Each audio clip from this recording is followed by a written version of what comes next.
800-809-8640. Experience the Pella difference for yourself. Call for your free consultation now. 800-809-8640. That's 800-809-8640.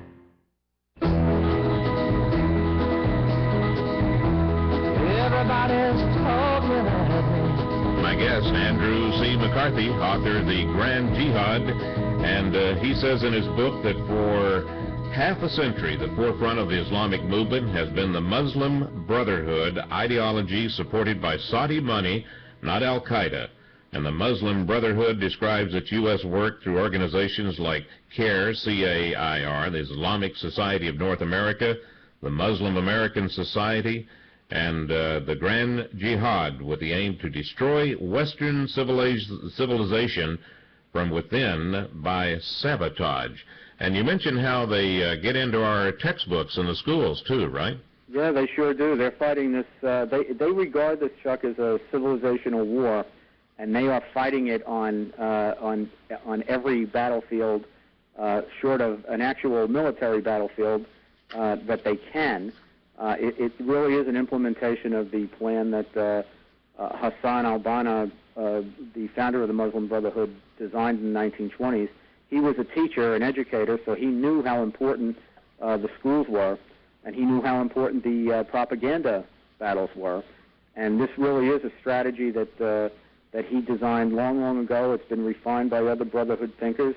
And the Saudi connection really happens because the Brotherhood was essentially driven underground in Egypt when they tried to kill Abdel Nasser, who was by then the dictator of Egypt.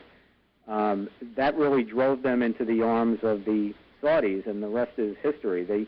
They basically, the Brotherhood has the ideology, the Saudis have had the money, and they have built for about half a century a real infrastructure of Islamism in the United States.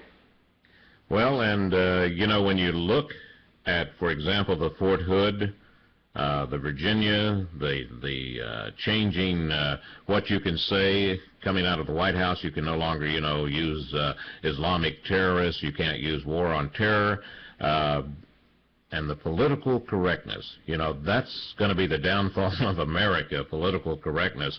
And you mentioned, you know, the Virginia mosque. The State Department is even behind a lot of this promotion of Sharia law and things like that.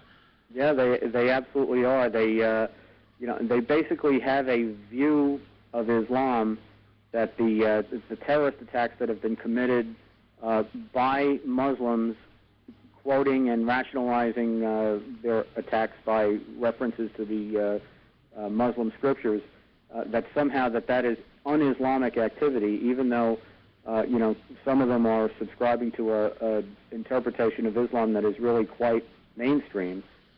And you know, our government has basically tried to bleach out the Islam from Islamic terror and convince the public that this is not something that's threatening.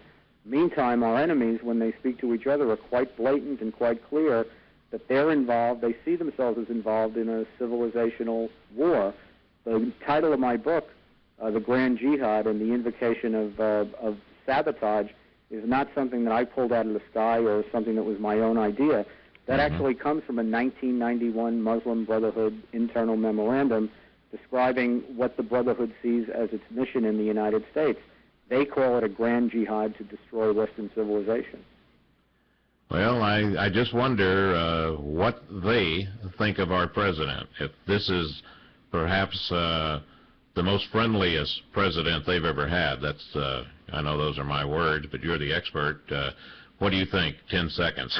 I think they have a very sympathetic ear in Obama, who you know, actually invited the Muslim Brotherhood to come to Cairo when he gave that big speech last year. Boy. All right. Hey, listen, thanks ever so much, and I look forward to getting a copy of the book, The Grand Jihad, Andrew C. McCarthy. Go to nationalreview.com, nationalreview.com. Thank you very much, Andrew, and look forward to our next visit. Coming up next, John Laboutier, Boots Blast, Newsmax.com, and Joe Gazzardi from VDare.com. Let's take a break.